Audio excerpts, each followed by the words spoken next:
Hello, welcome to my next lecture on autism. Um, there are previous lectures on autism on the channel that perhaps you should watch, but you can watch that lecture without having to know all the information about Freud, etc. in other lectures. I'd like to speak in this lecture about patterns in behaviour that autistic people demonstrate, patterns in learning and patterns in mistaken inference and understanding that occur within autism. And these are patterns that I've noticed in people in their real lives, and you might recognize them in yourself. Now, autism is a condition where a preoccupation with the self or with your own sort of consciousness affects your ability to learn from other people, and this is a kind of limitation in empathy from being more egocentric a person, and therefore what you understand affects how much what you feel about the world, because how much you understand affects how much you can understand about the world, what sort of links you're making, how much you've grasped from a situation. And being too close to oneself in an autistic case causes characteristic and often very severe conditions related to it. But anyway, to do with patterns of thought, autistic people, when they hear a sentence, and this is a general statement about autistic people of varying abilities, when they hear a sentence, they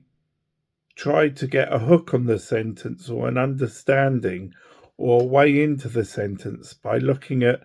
the individual definitions of words, and therefore they think, I have to understand each individual word, and once I've done that, put them together. It's just a combination of those understandings.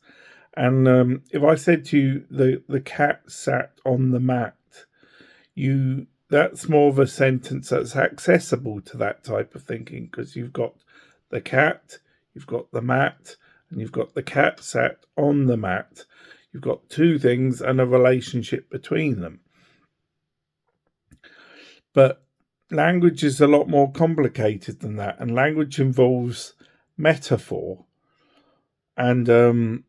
metaphor and simile, and metaphor and simile are basically ways of talking about the world that are more to do with literature and describing the world poetically and using poetic language as normal language. And when people say the word literally, it comes from literarily, or from the written word, from language in books, etc. But it's also a double entendre to mean like something that isn't from a book, a real event. So it describes a real event in a literary or dramatic way. But a lot of autistic people think literally actually means factually, and to do with, as I said, describing the world as a series of facts, or looking at the world like a tin and saying these are the ingredients, like a statement of facts. And unfortunately, the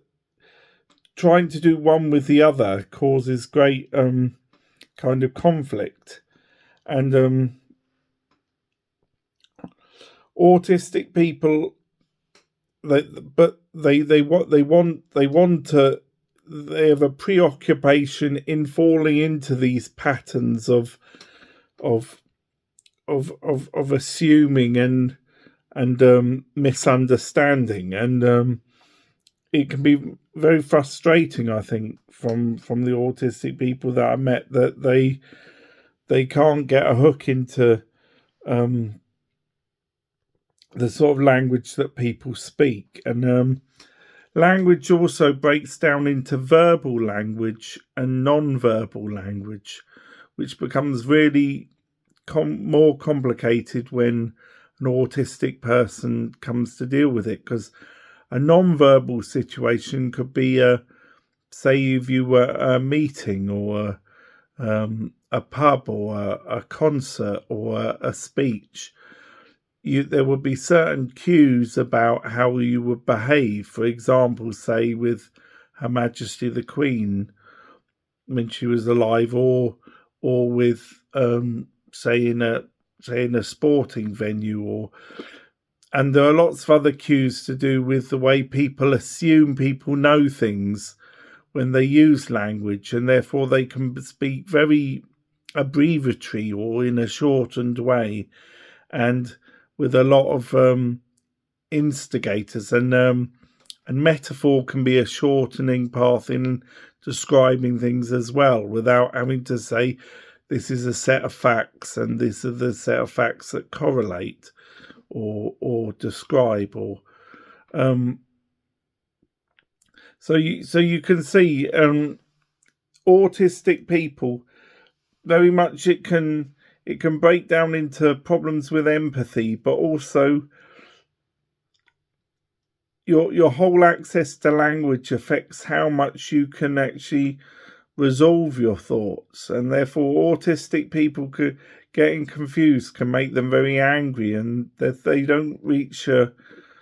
resolution in what they're thinking about. And see, it's a bit like